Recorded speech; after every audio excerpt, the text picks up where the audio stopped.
All right, so last video I checked the valves, see where they were. So the intake side was good. The exhaust side was too tight by 3 thousandths on both the clutch side and the throttle side. So I'm gonna have to loosen this up and lift it up and replace those shims. Actually, I need to check what shim size they are and replace it with the proper one. So this one I'm going to show you how to take this off. So this is very important, the steps on how to take this off. So let's take the chain guide here off first. So the chain guide is not so important because it's not really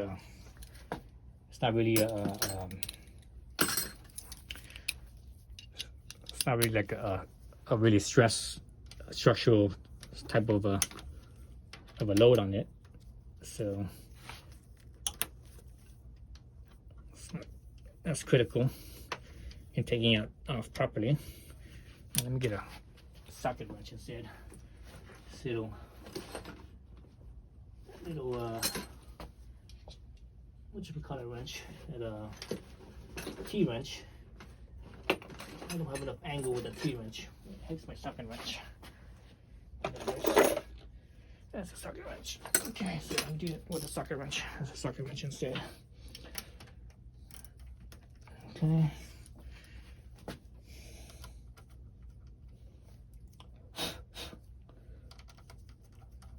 So before I took off all the covers, the valve cover and stuff, well, I actually washed it. Well, I didn't wash the whole thing. I just washed wherever the mating surface was. So wherever like the valve and where the head comes together, where it comes together along that seam, I actually took Simple Green and toothbrush and I washed around all those spots. So wherever because when you take it off and on and off, those are the spots where dirt could get into the engine itself. So that's a good idea to do that. So that's two is off. I usually just leave it at that so that way I don't lose anything. Set it down in a place that you don't lose nothing. So I just use the valve cover. So here's my valve cover. I just basically put it in like so, like that. And so everything on here, I'm just gonna place it in the valve cover so I don't lose anything. And I don't lose the place, its place. All right, so now this is part right here. This step here is the critical part. If you don't do this right, you will crack your mount here. So there's actually two. There's a bar on this side. There's a bar on this side, right? If you don't do this right, you will crack this, and you have to replace it. All right. So this part right here is very important. Let me get on the other side of the bike. The camera's right in my way. Maybe I should have placed the camera on the throttle side. But placing it on the clutch side is easier for you guys to see. It's harder for me, but easier for you guys to see. All right, actually, you actually look at the cam here, the lobe. You actually see the wear on the lobe, the cam lobe right there. All right, so what you want to do is you want to work a little bit at a time, and you work your way from the outside in. So imagine the spark plug over here being the center. So you want to work the outside in. So you basically, I'm gonna go over here. Then I'm gonna cross it to over here. Then go over here to over here. Then there, like that. Something like that. So you want to work outside in the cross pattern. When you do loosen it, don't loosen it up too much. Just the initial one, I'm gonna loosen it up only like a 1/8 of a turn. So if I start out here, I'm only gonna turn it to about right there. So I do that for all of them, all 8 of them. Then I go back and do that again, 1/8 of a turn. Then after that, you could probably go a 1/4 of a turn. So let's see, let's find my spot. Okay, I'm at a good spot right there. Go about 1/8 of a turn, like so. All right. Same thing with this side. Find a good spot. 1/8 of a turn.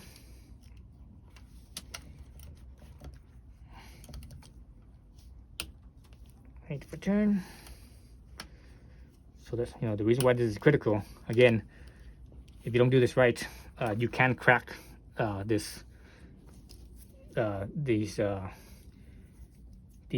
holders, these cam holders. So I did all 4 corners, right? All 4 corners. Now I need to go in the inside. So the last one, so first, second, third, fourth. So I'm go back over here on this side, the the opposite, because you're always going in the cross pattern. This one there. Again, only 1/8 of a turn. Oops.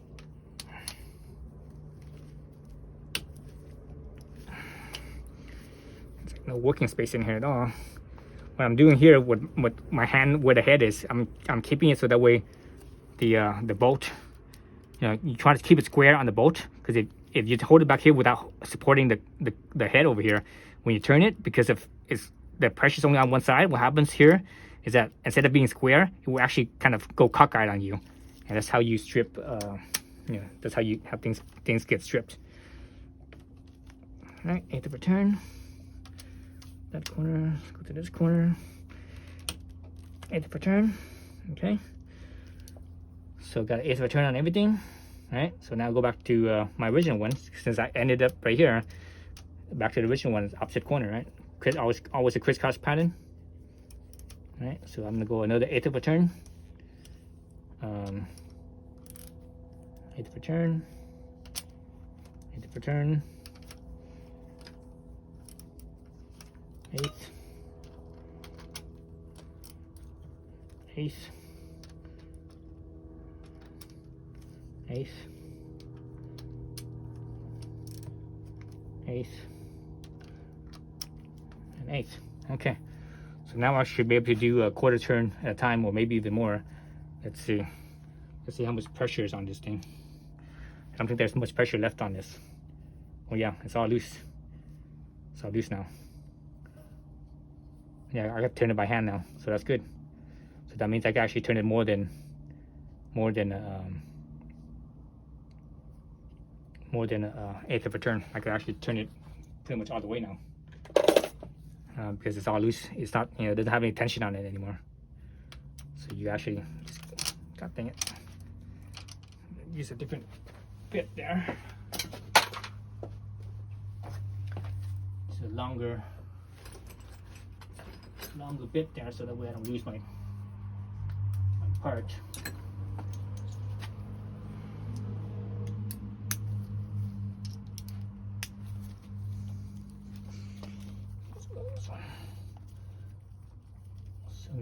So now I'm able to just fully loosen it, because again, there's no more pressure on it, so you don't have to worry about it. If there was still some pressure on it, usually the first spin was 1/8 of a turn. Sometimes I do the second spin 1/8 of a turn as well. Then once after that, I usually do 1/4 turns until there's no more pressure. Once there's no more pressure, then I will just go all the way, loosen it all the way.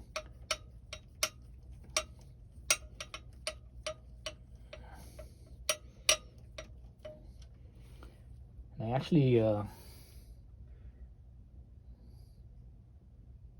actually need to, because the chain right now is still tight, I actually need to loosen up the chain tensioner, because right now the chain is still tight, so that means it's going to pull. Once this goes up, it's going to pull, and this cam is actually going to block that direction. So I actually haven't loosened the chain tensioner yet.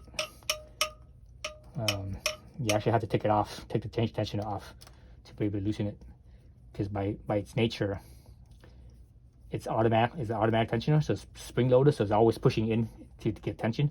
There is a little tool that you use to wind it back to take the tension off, and I actually have that tool, but I actually made that tool. You actually can make it from a little sheet metal. I made that tool, but I'm not sure where I left it, so I have to actually go look for it.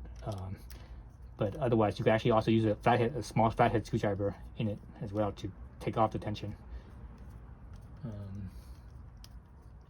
But the thing is with the screwdriver is that there's nothing holding the screwdriver. You have to keep your hand there, otherwise it won't stay loose. It will want to, because it's spring loaded, it wants to retighten itself. Right, so all 4's off, or excuse me, all 8's off. Now let's look at the lengths of the bolts. So same, see that, it's a little bit shorter, a little bit longer. See that? That's why it's always a good idea to double check. Later on, if you notice, even though the length of the bolts are different, if you notice from this angle here, I'm not sure you guys can see it, but from my angle I can see it, that the distance from the bolt head to where it tightens up, for all of them, it's all the same, pretty much the same. So later on when you put it in there, so because this one is the short one, right, and this one is a little bit longer, right? If you mix match it in the short one in the wrong spot, also the space there is a lot smaller and the space here is a lot bigger. That means you know that's how you know you have you had the wrong bolt at the wrong spot, right? If that makes any sense. Right, so I'll have my valve cover again and bring all these in here. Just, you know, stick it in there. So I'm not too concerned about which bolt goes where. I just know that, you know, I have at least 2 different bolt lengths. But you know, I know all the gap. Once the bolt is in the right place, the distance from the head to the surface, the flat surface where it tightens down, it's all the same. So try to be good there. So now it's not you're not done yet. You can't just, you know, start taking things off because it's still tight. See that? It's still tight on there. So this is where it's actually important to do this properly. So these things, they actually have dowel pins. There are actually dowel pins in here that aligns it, holds it in place, and yet you have basically have to push against that. So this thing basically can only go straight up. You can't push it sideways. You know, you can't try to push it sideways or whatever. It can only go straight up and out. So you try to push it sideways, it won't work. Okay. But what I actually need to do is I actually need to take the tension out. I need to look for my tool. So let me do that. Look for my little spring chain tension tool to unload the chain tension. Right now it's real tight. To unload it and hold it so that way it's unloaded. Other thing you want to do, and I think I mentioned when I did the valve check video, previous video, is that when you check the valve, it should be at top dead center, right, at the compression stroke. When you take this off, it should be at the same position. And 2 ways of knowing that. One is checking the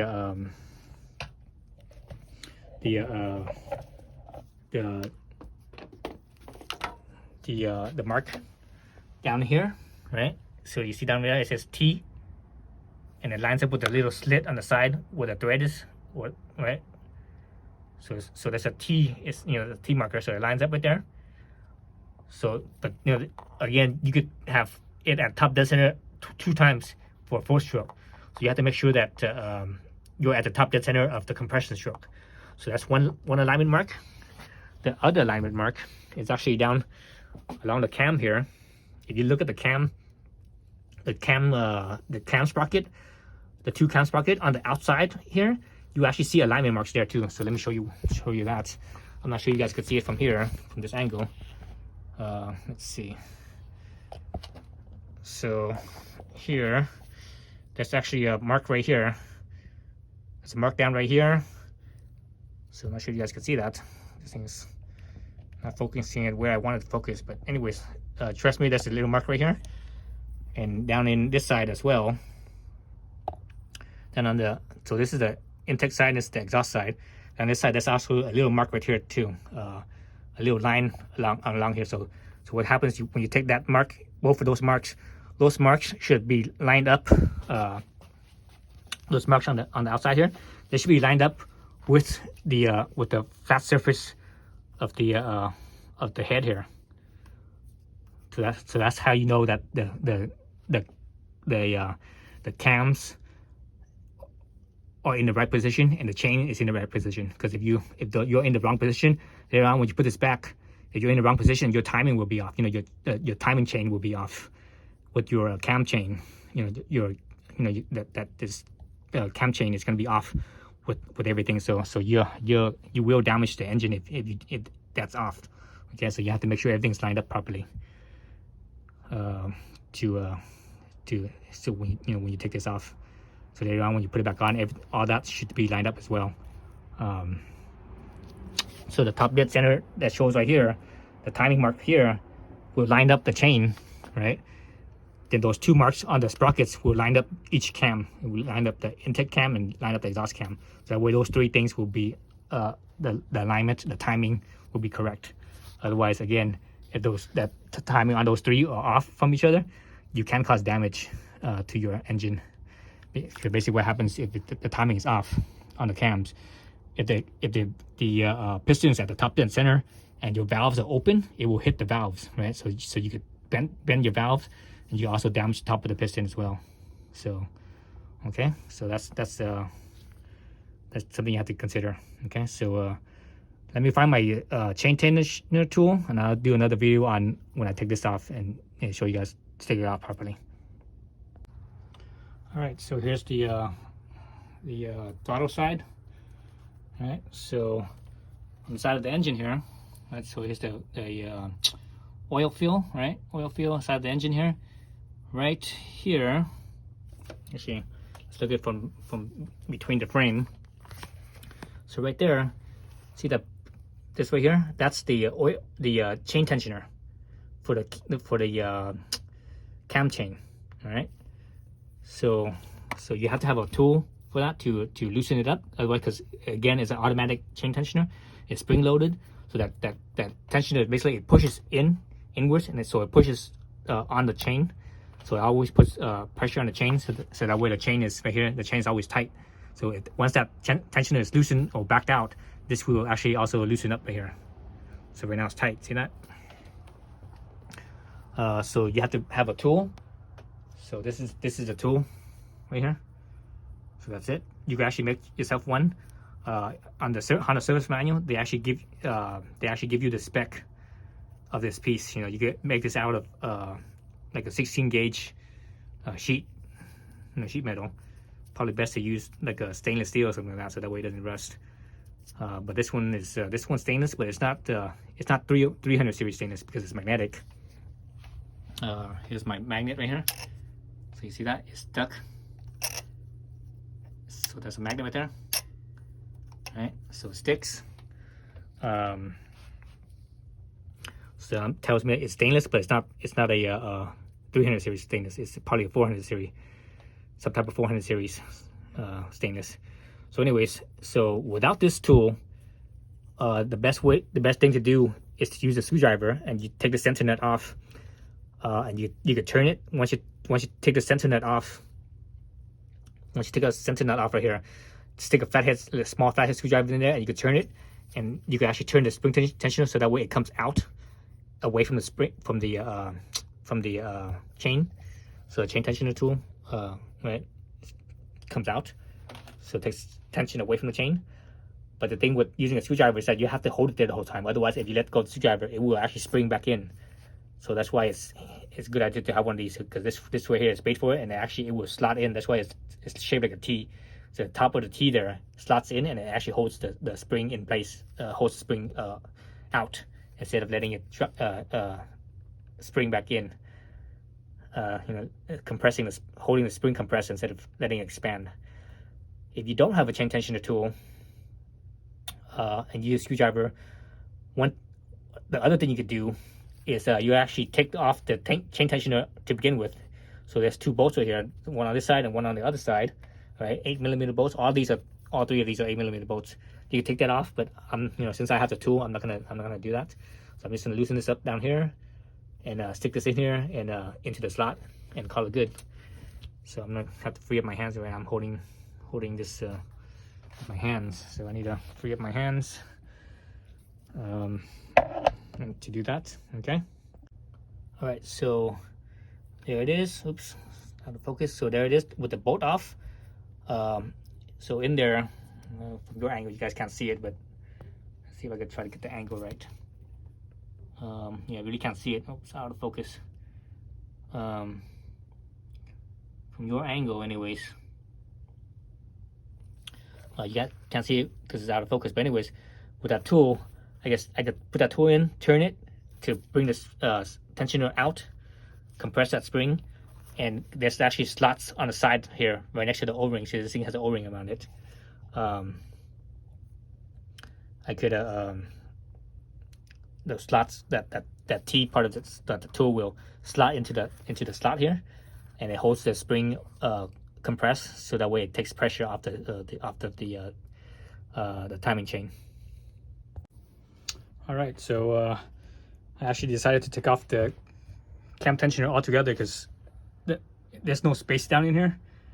Let's see, you guys can see it from your angle. It's right there at the tip of my finger. So I took the cam tensioner off because I just had no space. You know, that tool was so small and the space is so small that I couldn't do anything. I couldn't like move anything. So I just took it all off. So let's actually look at the chain tensioner real fast then. Here it is, like so. And so I mentioned earlier, right, this little, when you stick a little flathead, see right here, right next to the O-rings, you see those little slots, those 6 slots. That's where the tool slides in, so it takes a space. So here's the tensioner. Normally, right now it's pushed all the way out because there's nothing holding it, right? So you take the tool, like so, right? Put it in there. Let's see, put it in there. You turn it and pay attention to this side as it retracts. You turn this, right? As you turn it, spin it. You see that it's retracting, right? See, it retracts. Oops, it slipped. So, anyways, it was too hard for me to do this in there because the space was so tight that I simply didn't have enough space. Let me take these bolts out before I drop it into the engine. These 2 bolts here, and the little seal here, the gasket. It's a metal gasket here as well. I think you could reuse this, you know, it looks okay to reuse. So I'm actually gonna reuse it. Yeah, I'm gonna reuse this thing. I don't need to spend money on a gasket that still works okay. That's the same type of gasket that's actually on the oil filter. All right, so let's try this again. So now without having to hold on to the bolts and the seal, I could actually, oh, god dang it. It just slipped out again. So that's why I had to take this off, because I couldn't do it in where it was, because it was just too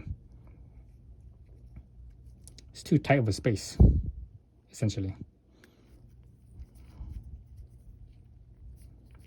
God dang it. If this thing was like a few millimeters longer, it would work. So I can't remember if I made this one or bought this one. I remember making one, but this one could have been one that I bought. But because looking at this one, it looks too perfect to be made. It looks like it was stamped. It looks like too perfect. So I couldn't find the one that I made. This thing is so small that god damn it, can't even get that in there. Let me try a little flathead. So where's my little flathead at?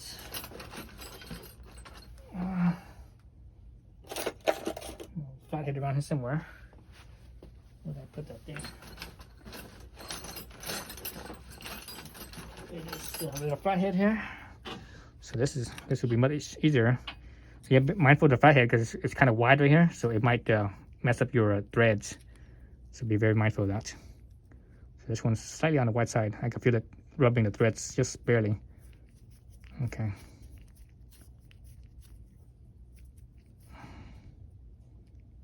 Shit. So I think I'm in all the way, so you see how it retracted. So I'm gonna hold this here. Oh, god damn it.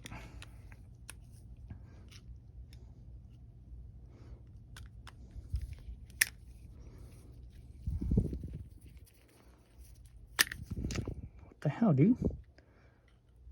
Even with this thing, I'm having a hard time. I'm gonna stick it all the way in there. So it seems like this design is slightly different. It seems like it's not it's deeper in, it's more recessed in. The slot right there is more recessed in. So I'm gonna hold this part here with my palm, so that way it doesn't retract. So I can stick my tool in there, stick into the slot.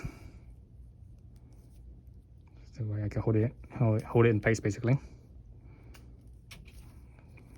So later on when you put this back in, you need to have this retract, otherwise you won't be able to install it. Because if it's out and you try to tighten down on the bolt, it won't push in. You know, you can't push it in. You actually have to spin this thing for it to go in. Okay, so that's that. I'm gonna leave it at that and call it good. Okay, so set that on the side. So hopefully that little tool doesn't spring off and I lose it. Hopefully not. All right, so let's look at the chain now. You see how loose the chain is now. See that? See, before when I was pushing down the chain, it wouldn't move. So now look at that. Look how loose that is now. So that's what you want. Okay. All these cables here. All right. So that's what you want. So now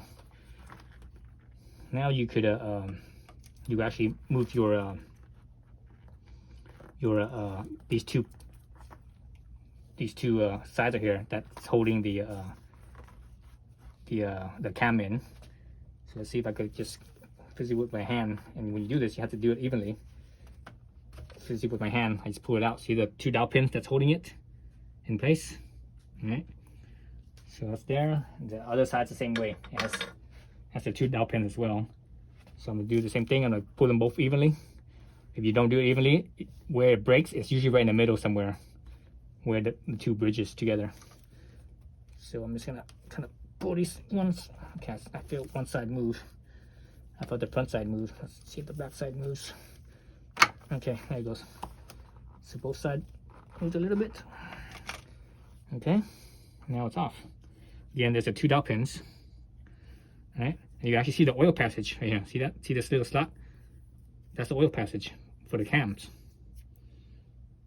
All right, so the oil comes up on that side. It goes through the oil passage here.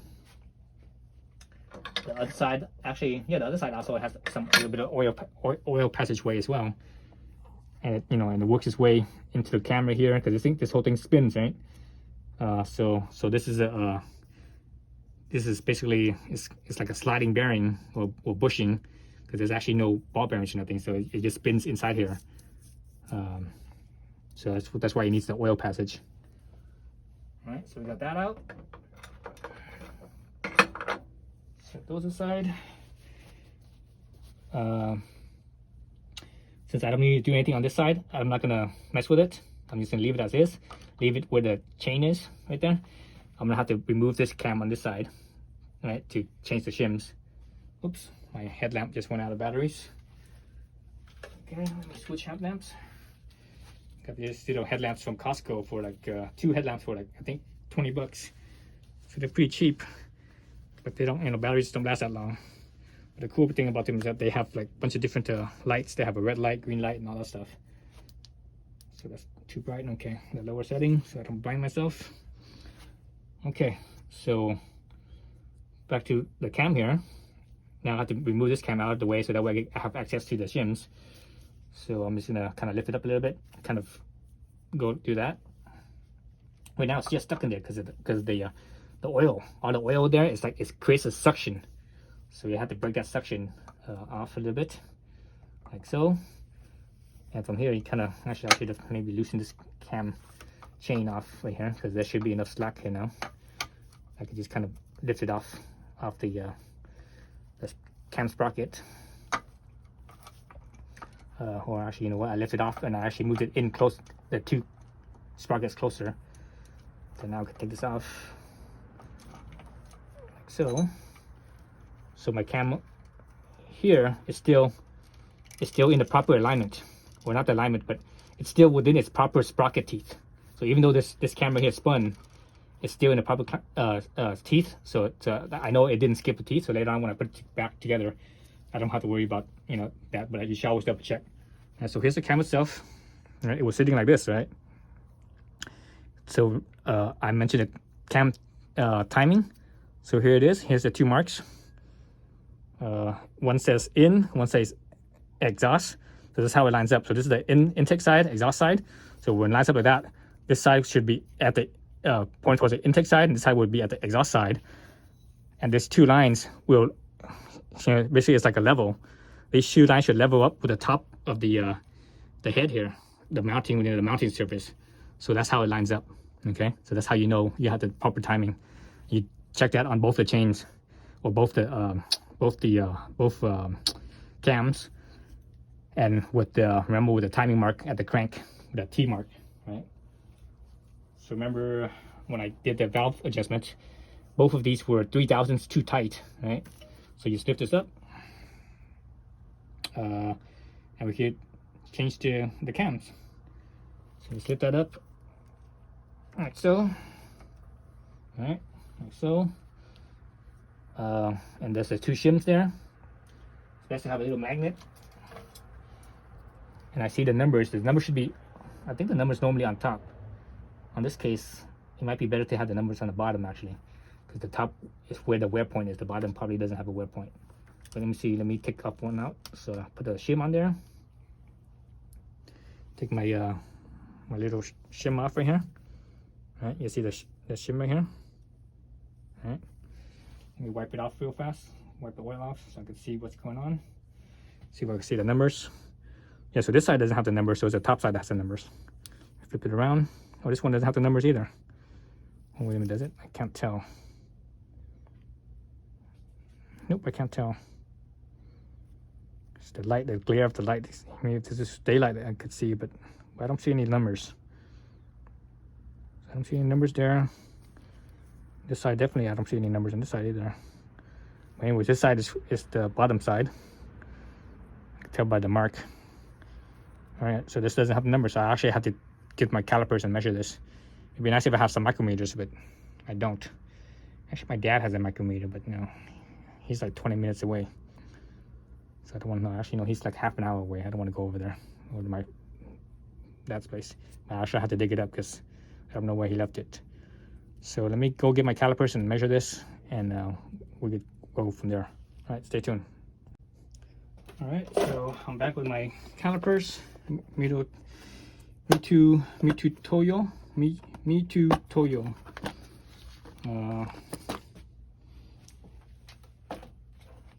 These are digital. Zero it out. All right. Zero out. Here's my little shim. So let me do this. Hopefully I don't drop the shim. So the shim is 2.27 millimeters. Yeah, 2.27. Over here's 8, but you know, that's not a good spot to measure. You should measure at the tip. 2.27. Well, actually, let me measure it in thousandths because I need to go up 3 thousandths, right? So let's switch it over to thousandths. Well, actually, I need to go down 3 thousandths because it was 3 thousandths too tight. So right now it's 0.089. 0.89 minus 3 thousandths, so it would be 0.08. 0.086. So I need a 0.086. 0.086. So actually, let me go back to see what that would be. Let me bring this to 0.086, 0.08. Oops, right there, 0.08, 0.086. All right, let's lock that in place. 0.086. And let's switch it back to millimeters so I can see what millimeters it would be. So it's 2.18 millimeters. 218. So that's what I need, 218. So here I have my box of cams, hot cams.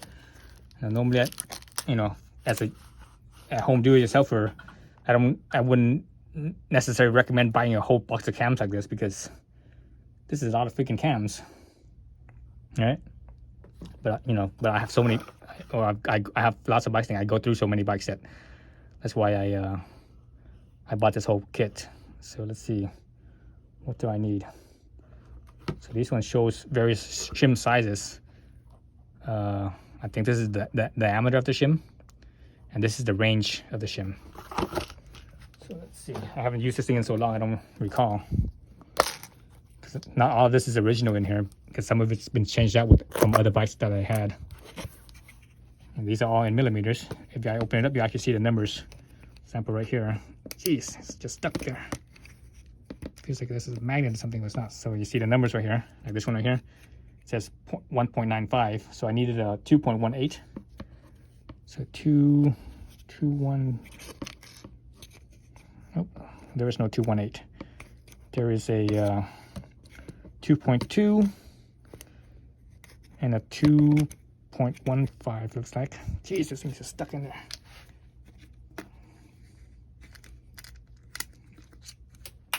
Shit, I just dropped one. Oh, here it is. Oof, I lost it.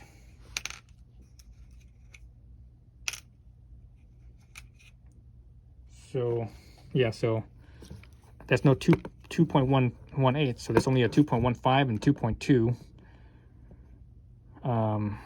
Shoot, what's the difference between that? 2.15 and 2.2. Let's go back to this. So if it's in inches, it's because that's what I need is 0.86. 0.86 is 218. I'm loosen this up. If it's 2.2, it would be what? It's 2.2. 2.2. Lock that in. 2.2 in inches would be 0.865. Oh, that's probably acceptable. I'm probably okay with that. That's still within spec because remember it's give or take 1,000, so this is only half a thousandth difference. So 2.15. Let's see what 2.15 shows. 2.15. 0.85. So that probably might be a little bit too small, too loose. Because that right there, because I needed 8.6, because originally it was 8.9. 0.89 to 0.85 is 4 thousandths, and then I needed 3 thousandths. It would be 0.86. So it's still within spec. Actually, even right here, 0.85 is still within spec. 0.85. No, actually, no, it's not. Wait a minute. So the original one was 0.89. So it was 3 thousandths too thick. So if it's 3 thousandths too thick, it needs to go down to 0.86. So 0.86 would be target. 0.85 would be 1 thousandths too small, which is actually still within a target because it's give or take 1,000. So it could be actually be 0.85, 0.86, which is target, or 0.87, which is on the tight side of spec. And this right here is on the loose side of spec. So I'm actually going to go on the loose side of spec because the exhaust is would just get tighter. So I'm actually going to go on the loose side. So I'm going to use this I'm going to use 215 instead of 218. Let me go back to the 218 again. Let's see, 2.1.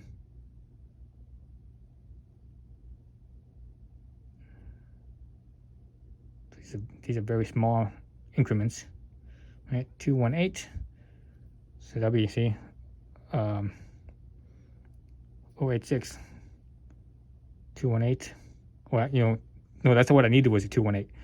That what I have is a 2.2, not 218. So 2.2.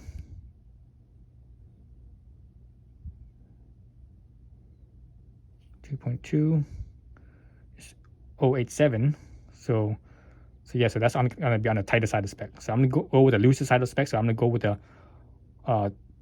215. Okay. Does that make any sense to you guys?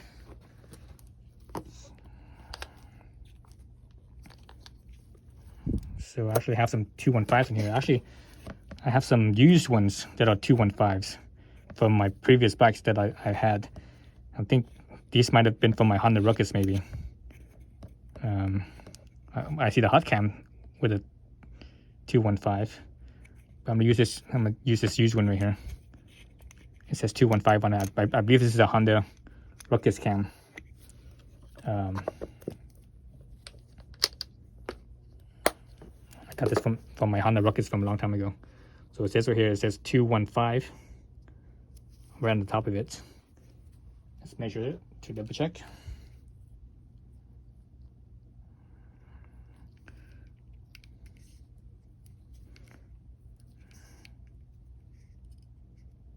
Yep, 215, 214, 215. Okay, so that's what I'm using. I'm using this one right here for that.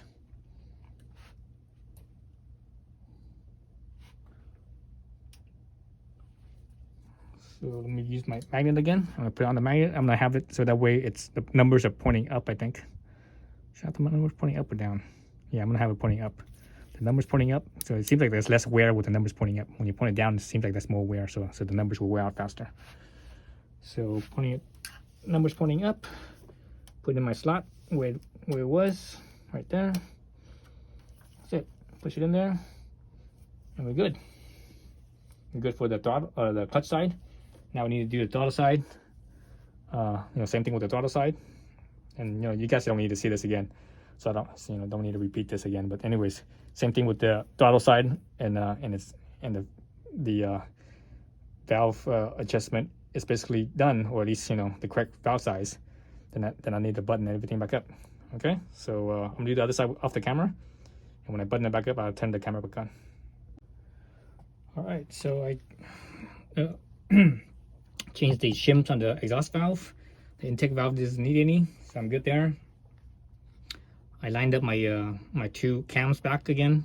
Remember, on the outside of the cam sprocket, there's a mark that says intake, exhaust, so that tells you which direction to face intake, exhaust. Right, exhaust is towards the front, intake is towards the rear. And make sure your timing top dead center, right? On the piston, make sure the timing mark at the crank says top dead center, and those two intake exhausts, they're 180 degrees from each other, and they have a line on them, so that line should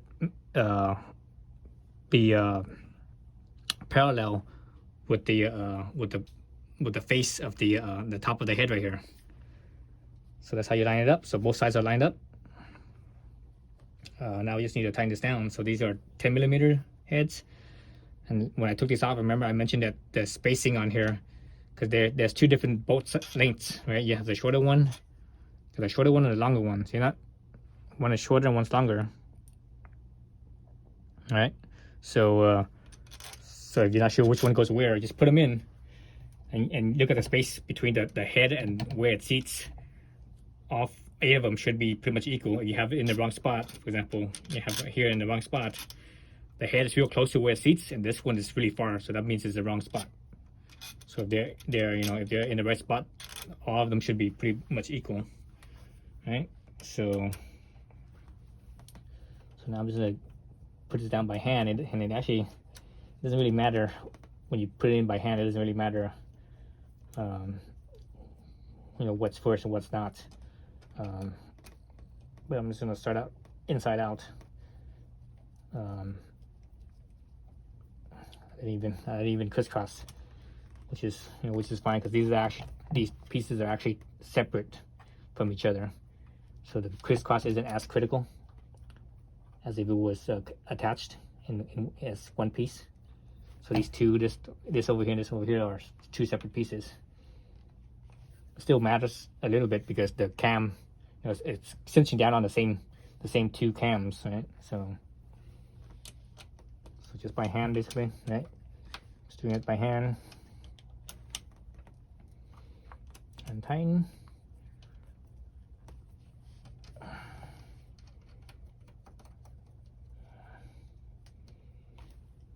And the foot pounds for these 8 bolts is 9 foot-pounds for this for these bolts. 9 foot-pounds is not that much. And these are 10 millimeter bolts. They're not really, they're not really holding any pressure together. They're just holding the cams on. When the cam is spinning, there is some some load on there, but not it's not that much.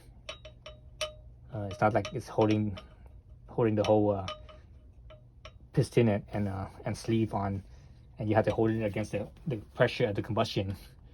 So that's the head bolts. That's different. That's actually what was it? The head bolts are actually I think 33 foot-pounds. So these cam bolts are 9 foot-pounds. That's my snap-on So I have it at 9 foot-pounds. Let's put this on here. So now that I'm starting to torque it down and go in a crisscross pattern. So it's at 9 foot-pounds. I'm gonna slowly go up to it. I won't just go up right to 9 foot-pounds. I'm gonna go up. I'm gonna take at least 3 times to go up to it. So the first one I'm probably gonna do is probably maybe like 5 or so foot-pounds.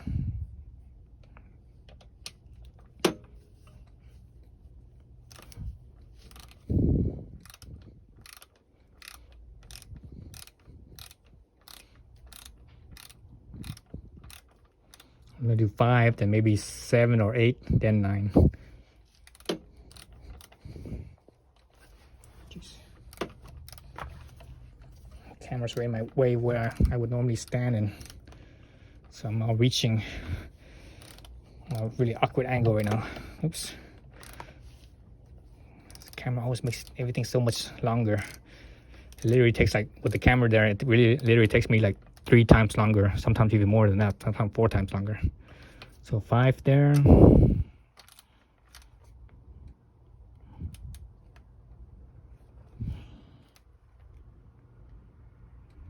5.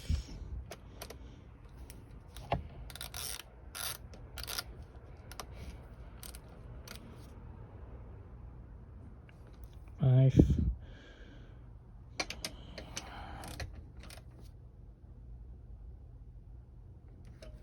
5.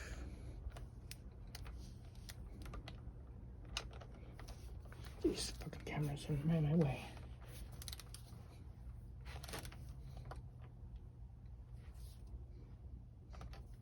Oops, that one I went up to 6. I want to go up to 6, but this freaking camera's in my way. It makes everything harder.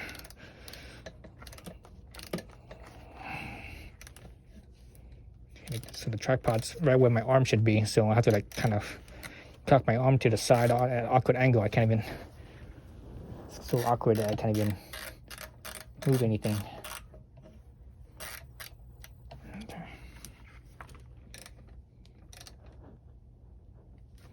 5, so I think I got all 8 of them. Okay, so let's go up to 7 or 8. 7, they go up, let's say 7.5. 7.6, so that's right there.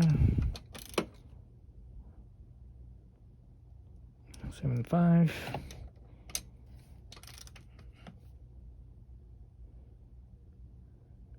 7.6.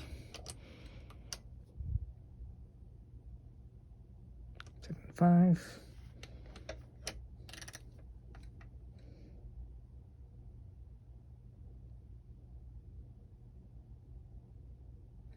7.4. 7.5.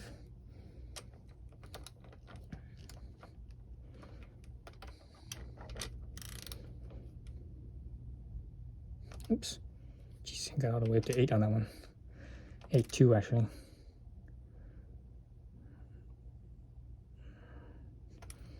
7.6. 7.7. All right, I'm gonna go all the way up to 9 this time. So the full torque basically. So you hear that beep, and also hear the vibration. That's a favorite thing about this torque wrench. You don't actually have to look at the numbers. It tells you when it gets there.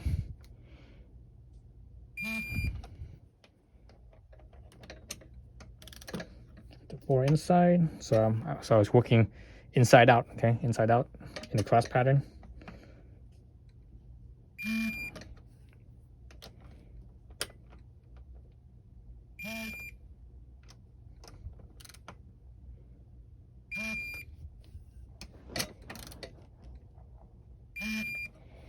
Okay, that's it. Those 8 are on good. Now we put on my valve cover. Not the valve cover, but the chain cover. Right here. So here's just in case if the chain I think the reason why this is here is because if the chain valve, the chain breaks or something. Shit. Oh, good thing it fell on the ground and not into the engine. I would have been fucked if it fell into the engine. So the reason that this is here is I think if the chain breaks, it doesn't just fly up out the valve cover. But then it doesn't really matter if that chain breaks. The engine's gonna get messed up no matter what. If that chain breaks.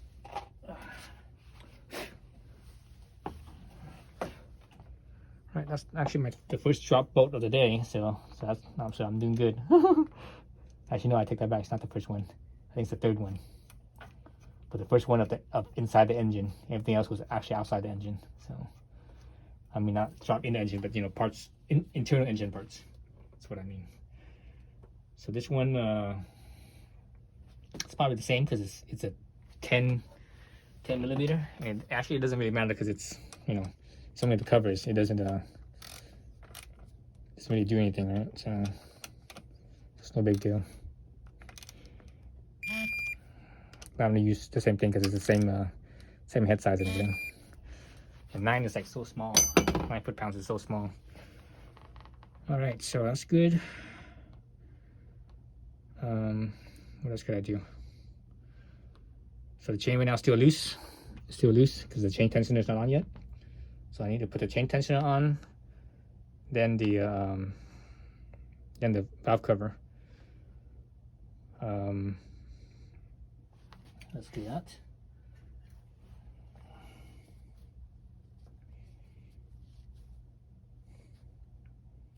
So here's my chain tensioner gasket. This one does have an inside and an outside. So this one's not new, it's used, so it's kind of flattened out. But if it's new, right here along the inside diameter, it actually it's not flush, it's not flat. It kind of actually goes in. It's not on the same plane basically. It's like it moves in then out of that. So this is the the main the perimeter of that seal. Then when it comes, it drops, it angles in a little bit, then it flattens out. So it's on 2 different planes. So it's actually on 2 different planes. Just a tiny bit. It's probably only like maybe 0.5 millimeter, but there is a difference. It does drop down a little bit. So how you know which side is which is that the side that drops down away from the main plane of the where the bolts are. That one is the side that's facing towards the engine. The side that's higher is the side that faces the cam tensioner. So I still have my tensioner here retracted because it's being held with this tool. Okay, so that's in like that. So it's in like this. You put the bolt in, and I just need to bolt that up. Bolt the 2. Make sure I bolt the 2 up. Once I bolt the 2 up, I need to let this out, and I'm going to try to let it out real slow, real easy. You don't want, when you let this out, you don't want to just let it out and just let it pop out in place. That's a bad idea if you do that. If that does happen, what you should do is you just stick it back in and just turn it so that way it retracts a little bit. Probably maybe a quarter turn or so should be enough. Then let it ease onto the chain. So that's important, because if you just let it pop out of that, it might be a little bit too hard. Because remember, the chain tensioner, it only goes in one direction. It doesn't go back. You can't push it back. It only goes out. So if it pops out so fast like that, potentially it might be over tensioned. So that's a possibility. So I'm probably gonna do this. Well, I think I'm gonna do this off camera. I don't think you guys need to see this. But anyways, that, and after that, line up the line up the cover and put the cover on. My spark plug is still out right now, so I'm still okay there. Actually, once you put this on, don't put the cover on yet. Don't do anything yet. Once you put this on, spin the crank around a few times. Go back to the wrench on the side of the engine, spin it around a few times, then recheck your adjustment. Right? The one that you just said, the one that didn't just, it should be okay, but you should double check that one anyways. But recheck it and make sure that it's within spec, because you never know. Sometimes it's not. Okay, so anyways, I'm gonna do that off screen. That way it's faster. I've been at this all night, so I'm exhausted now. I'm about to call it quits for the day. All right, thanks for watching.